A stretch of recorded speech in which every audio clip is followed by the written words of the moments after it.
Well, here we are, certainly under a different tone and scenario this evening. A beautiful, calm day in the neighborhood, deservedly so, into the 70s. We climbed in beautiful sun-filled skies and, again, calm conditions after what was a pretty wild Friday evening, as I told you there at the last of the program. Just as I was wrapping up for the evening, the second and much stronger round of winds were just getting cranked up, and they howled all night long.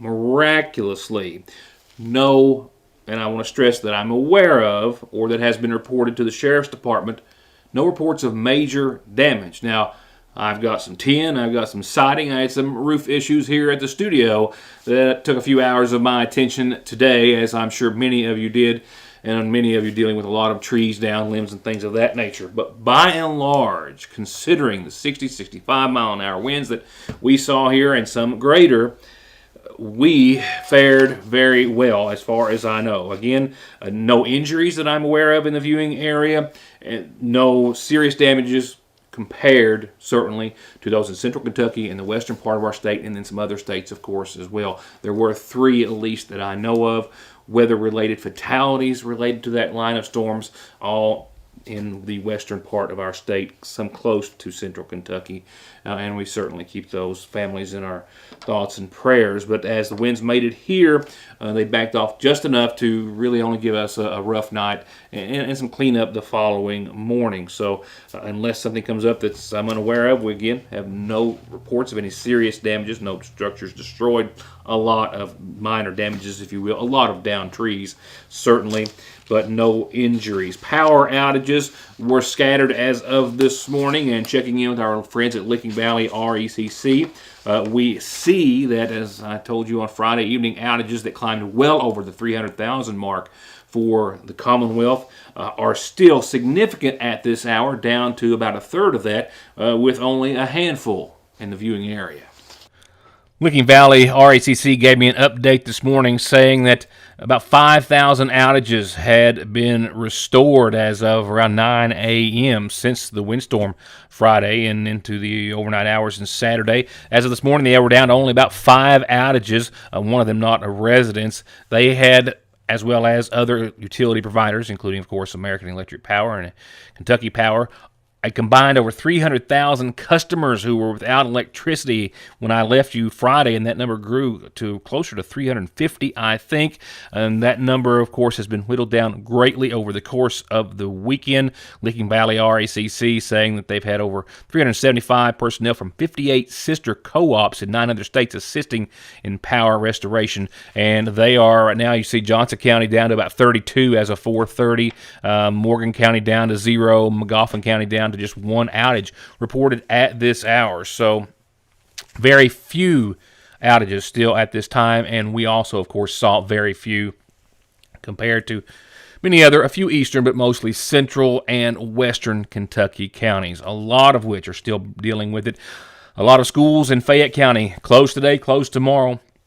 A lot of businesses I've spoke to as well, also still in the Lexington area, Richmond area, and the like, having to deal with power outages at this hour, as they have all day long. And in another somewhat weather-related note, I feel as though I could make the announcement or the reminder that we are just 6 days away from the beginning of daylight savings time, which rolls around on this Sunday the 12th, and 14 days away from the official first day of spring, and simply do a mic drop and leave and do so to cheers and jubilation. Maybe not to that degree, but that's the clock. 6 days till daylight savings, 14 days till spring arrives. That is indeed good news. More news of which I'll have in just a moment. At Golden Law Office, our attorneys previously represented the nation's largest insurance and trucking companies, handling cases involving serious personal injury and death. We know their strategies, how they will defend the case, and what factors drive large settlements. The attorneys at Golden Law Office can use this inside knowledge to ensure your case is handled effectively and aggressively. Hiring Golden Law Office provides you with a strategic advantage. Call Golden Law Office today. Banking from home or on the go has never been easier and will forever be an important and necessary part of life. And Sagersville National has been and will always be at the forefront of meeting and exceeding your financial needs and giving you the safest and most worry-free online and mobile banking so you can worry about the important things, like what's for dinner. They're there when you need them at the main and branch locations of the Sagersville National Bank. Trade it and upgrade it now at Appalachian Wireless and receive up to $700 off when you trade your old eligible device in and upgrade to a new iPhone 14 Pro Max or Samsung S23 Ultra on a qualifying Appalachian Advantage plan. What better way to start the year off right than with upgrading to a new 5G compatible device on the region's best network while saving up to $700 off on the hottest smartphones. Appalachian Wireless giving you another reason to come join the Big Blue Network. Why? Because we are you. We are Appalachian Wireless. Wireless.com for full terms and conditions. There where every day starts, it's made and it ends. From hitting the floor to hitting the road and back, your feet carry the day's duties. And if you're hurting from what might be a work or sports or stress-related fracture you don't even know about, diabetic, or that all too often heel pain that just won't go away, or any type of pain or discomfort or in need of wound care, come to where they care. Put your best foot forward and come visit our podiatry team. We care about our patients and their feet. That's Dr. Cheney and her team at Hope Family Podiatry Center next to Hope Family Pediatrics on the Mountain Parkway. Some announcements from the governor's office earlier today. Bashir announcing that Kentucky has set the lowest annual unemployment rate in Kentucky history for 2022 at 3.9%, the lowest rate since the U.S. Bureau of Labor Statistics began reporting state employment rates in 1976, he says. He also notes that the U.S. Bureau of Labor Statistics estimate of the number of employed Kentuckians for 2022 was just shy of 2 million at 1,968,121. The good economic news, he says, follows his announcement today launching the Supply Kentucky Initiative, which is designed with a goal in mind of boosting job growth, reducing costs, and providing more security in the supply chains of Kentucky's companies, which have all, of course, been stressed to the limit. Just last week, the 2022 Governor's Cup rankings had Kentucky placing second nationally in economic projects per capita, up from ninth last year, and first in the South Central region. The state also secured the ninth spot in the country for total qualifying projects, moving up 2 spots from the previous year. And the governor also notes that Kentucky also took the second spot in the South Central region for overall qualifying projects and secured 11 of the top 100 micropolitan areas, cities with populations between 10 and 50,000, and tied third nationally with 40 micropolitan projects. And those communities include Bardstown, Glasgow, London in the top 20, Murray, Frankfort, Richmond, Berea, Paducah, Campbellsville, a few others in central Kentucky mostly. Since the beginning of his administration, the governor says he's proud to announced the creation of over 43,000 full-time jobs and 838 private sector new location and expansion projects, totaling about $25 billion in announcements. The governor, as I understand as well, after speaking with McGoffin County Judge Executive Matt Wireman, I do not have any details, is, however, going to be here in McGoffin County a week from tonight. I believe there is to be a fundraiser being hosted in his honor, and that is to be here, I believe, at the Lloyd M. Hall Community Center. I'm running down some details, and I will pass that along to you just as soon as I have them. Let me pass this along to you. She has been the subject of a number of features in the Sagersville Independent, and I believe on this program as well over the years. And now McGoffin County Woman's Art is the showcase at an exhibit at the McCall, my apologies, Art Gallery later this month. Not too much later this month. One of the most esteemed privileges we have in this business is being able to showcase on local talents, local artists. Brooklyn Dyer Watkins has been a focal point of some of those features in the paper and here on the show. McGoffin County, and after graduating high school, she moved away from home and family to explore the world and find herself and her calling, and did so and finding a passion for art along the way. She got her Bachelor's of Arts from Moorhead, her Master's in Arts and Teaching from the University of the Cumberlands, and then came home and, well, you've more than likely seen the likes of her works and the influences that she draws from local artists and others. And now she has another show coming up. She has had shows of the likes of the Mountain Arts Center and the gallery there. She's been featured at the Grayson Art Gallery, another wonderful art institution. Her medium of choice, watercolors. She has painted for over 10 years and has an upcoming exhibit in Moments. She chose to work with oil, acrylics, and other mixed media, and it's MOU, or M-O-U, in Moments, and a special collection where she paints herself as a ghost in the paintings and representative of important life events, memories, and even future dreams. And her art exhibition is open at the McCall Art Gallery with a reception beginning at 3:30 on March the 22nd at the Big Sandy Community and Technical College. If you have time, stop by, see the exhibit, and help support a local artist. An announcement concerning tomorrow night's programming in just a few seconds. Right now, an announcement that has to do with a very special, it says, anniversary wish, kicking off tonight's McGoffin Farm Bureau calendar.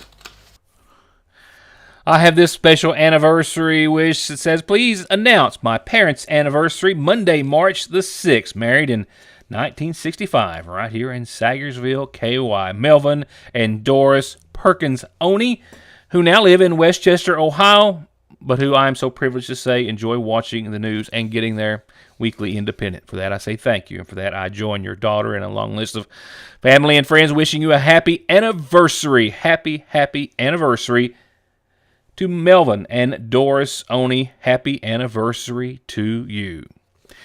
We have a missing dog as we go on to other announcements. A light-colored bobtail dog in the Burning Fork or Mash Fork areas. If you have seen the little animal, I'm assuming it's little. I don't know.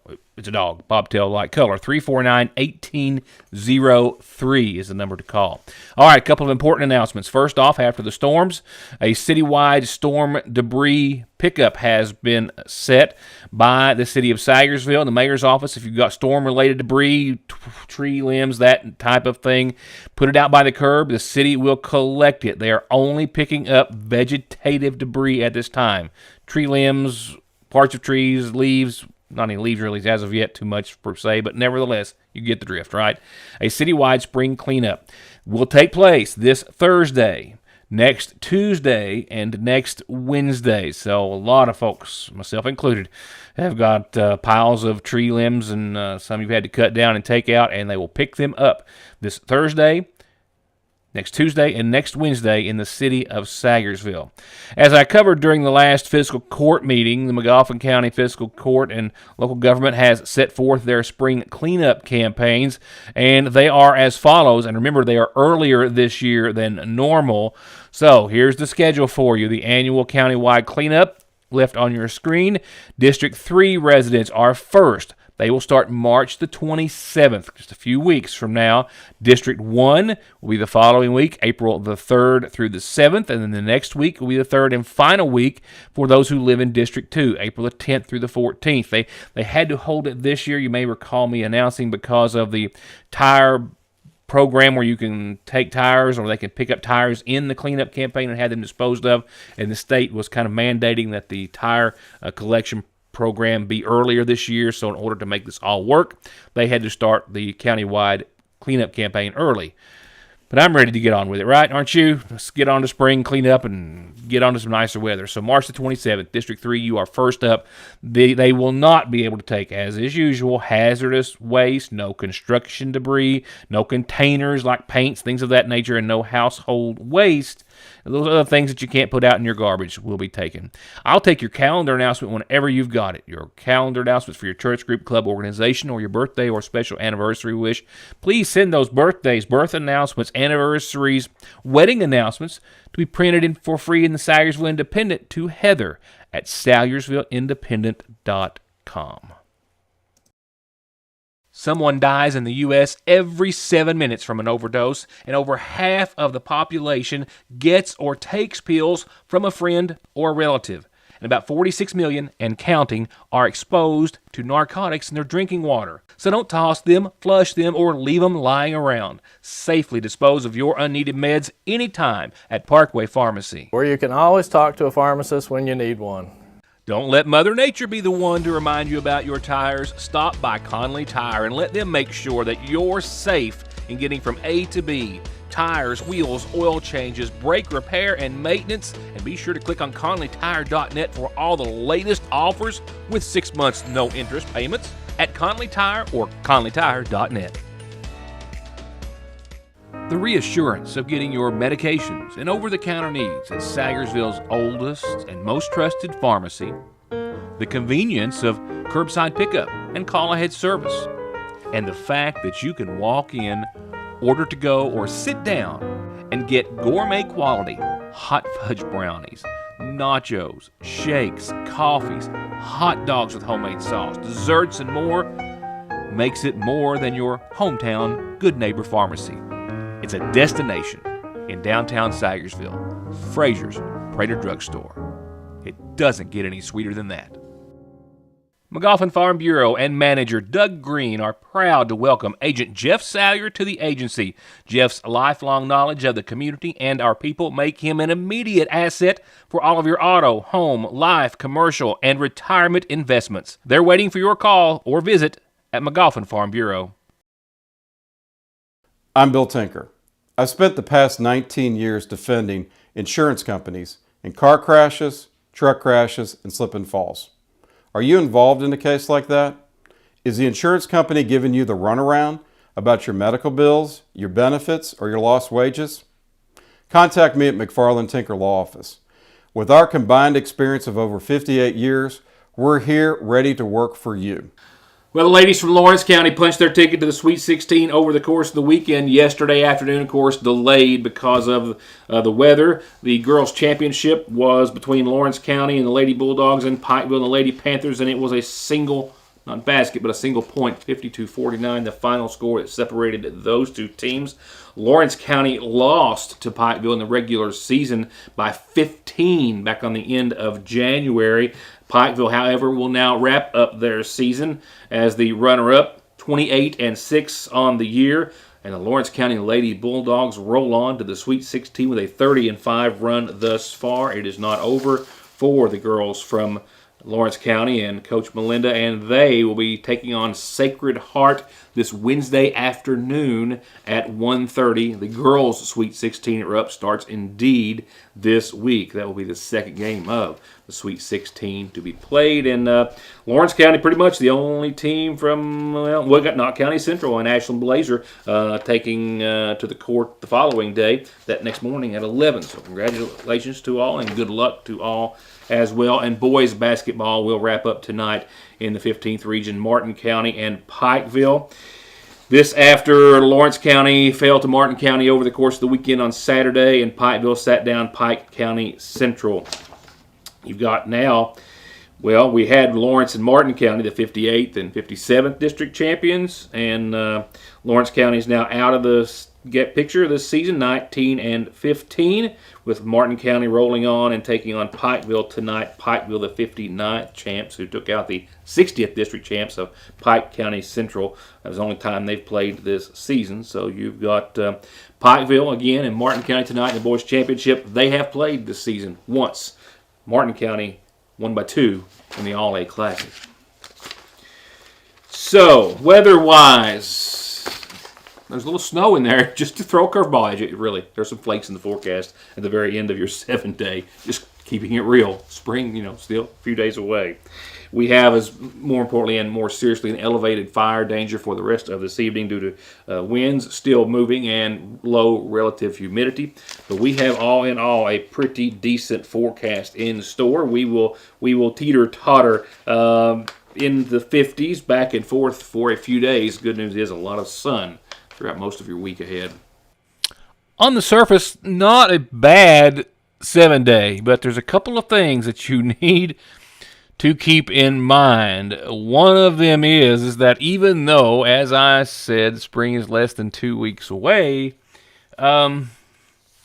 you know how it works here in Kentucky. Is we always have another shot of winter, almost always, most certainly after the official start of spring. And there are some cold conditions, I'm afraid, headed our way.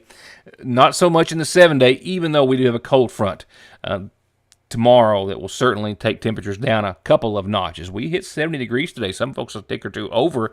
Not tomorrow, as you see, or for the rest of your week. Let's just kind of go here in order. 45 degrees is where we'll bottom out tonight.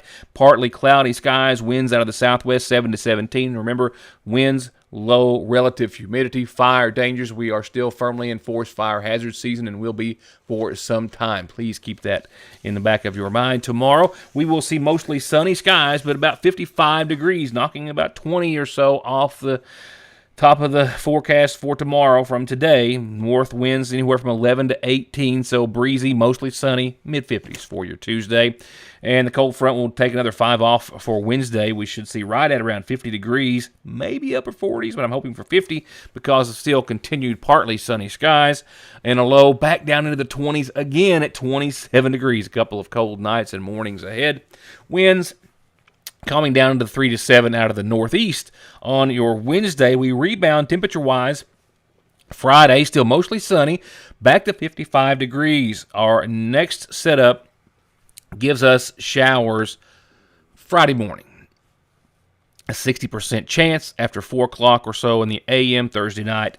Friday morning, so the dry 50-degree weather will be firmly in place tomorrow, Wednesday, and Thursday. Again, it's not until Thursday night, Friday morning, that we have our next run of some shower chances. And again, that's going to be kind of a narrow window for that first round because 4 a.m. Friday morning, and they might be out of here for the most part by midday Friday, leaving us with still mostly cloudy skies and about 57 degrees.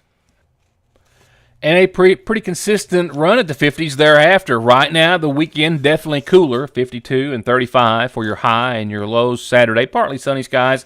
Saturday, early afternoon, maybe a 30% chance of some lingering showers. Then another round works its way back into Sunday's forecast with another 52-degree day and another 35-degree low, but more clouds than sun on your Sunday, and shower chances will go up to about 30 to about 40% during the day. So not the best of weekend forecast, but not the worst either.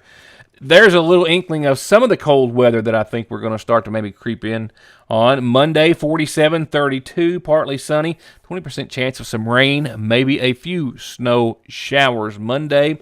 And it's the pattern thereafter before the end of the month that looks to maybe take maybe regress just a little bit back to more cold than not, and not very spring-like. We'll see.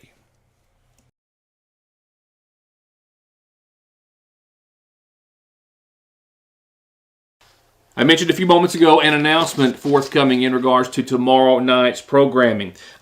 More so than usual, certainly. Most days off are just for the holidays, the biggest of holidays, of course, and when things break. But here as of late, I've had to be out of town on a few occasions, once or twice over the past 6 or 8 weeks or months.